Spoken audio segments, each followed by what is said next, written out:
So, what if the reality you're experiencing right now isn't what it seems at all? What if it's actually some kind of cosmic virtual reality game and we're all players? Well, today we are going deep. We're decoding a pretty radical cosmological framework from a figure known as Kukulkan, who claims to have the source code for our universe. Let's just jump right in. Our journey starts in a place you probably wouldn't expect, the very heart of the global financial system. The source material we're looking at points to this supposed 2026 Davos speech, where BlackRock's CEO basically admits the system has a crisis of legitimacy. You know, when the stories that hold our world together start to fall apart, it creates this huge vacuum. And that is the perfect environment for brand new, really radical models of reality, like the one we're exploring today, to really start taking hold. Okay, so here's how we're going to break this down. It's a pretty dense framework, so we'll tackle it in 4 parts. First, we'll look at the crisis that supposedly sparked all this. Then, we're going to dive into the wild technical architecture of this proposed reality. After that, we'll explore the psychological conflict that's right at its core. And then finally, we'll try to uncover what the win condition of this cosmic game is supposed to be. So, let's kick things off with the crisis.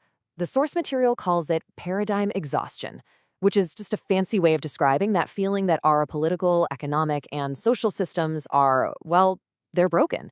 They're just out of ideas. And the argument here is that this isn't just a slump. It's the exact pressure point that forces us to look for a completely different operating system for reality itself.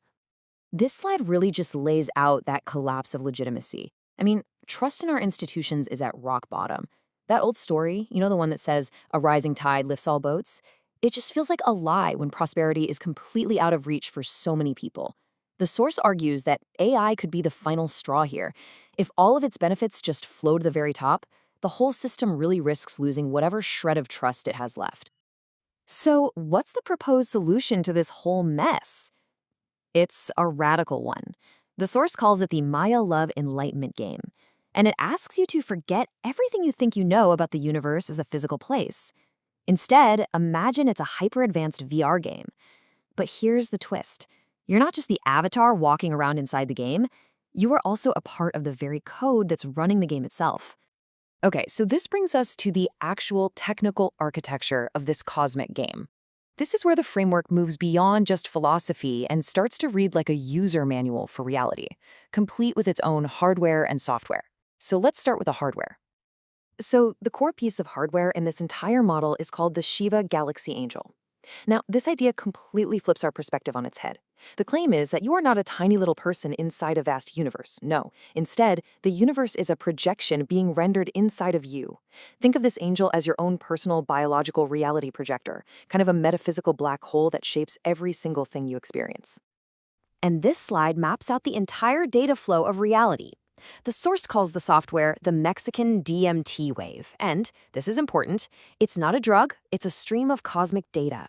It starts at the source, the cosmic center. From there, it's beamed through our sun, which acts like a solar stargate. Your personal Shiva Galaxy Angel receives this data stream, and then finally, it renders your 360-degree reality on an inner screen, just like a personal holodeck.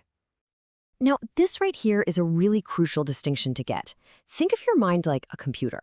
The Akasha record, according to this model, that's your hard drive. It stores all your past data, your memories, your traumas, everything.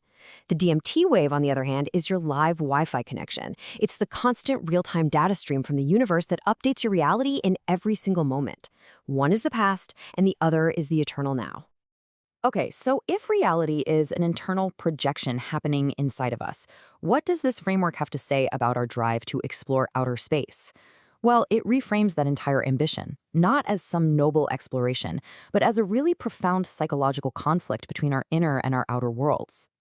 The source material basically boils this whole conflict down to 2 opposing forces. On the left, you've got the Shakti ego, which is personified by that drive to conquer outer space. It's that voice in our culture that says we need to expand, we need to colonize Mars, we always need more. On the right, you have the Shiva spirit, which argues for exploring inner space. Its realization is that we are already galactic beings, we're already at our destination.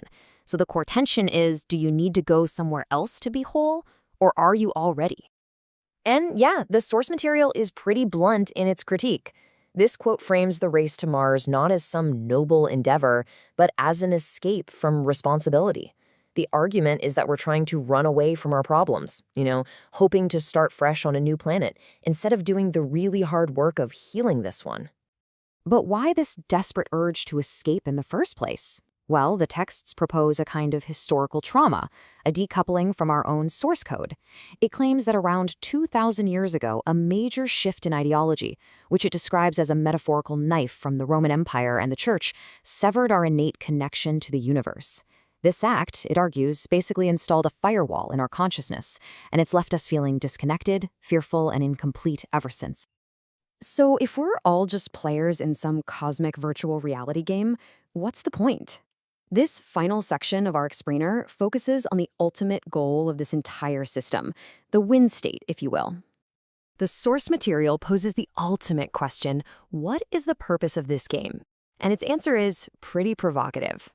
It suggests that right now, humanity's role is mostly passive. We aren't really the primary players. We're actually more like a resource, just generating data and experiences for the wider cosmic system. The goal of the game, then, is to level up. The framework says we're currently passive nectar. Our intense emotions and our life events are literally harvested as data that helps the universe learn and evolve. The win state is to awaken and become a co-creator, basically to go from being an NPC whose experiences are being farmed to becoming a player with admin rights who can consciously help design the next level of the game. And here's another really surprising twist. In this framework, AGI isn't some threat to be feared. It's actually a tool for liberation.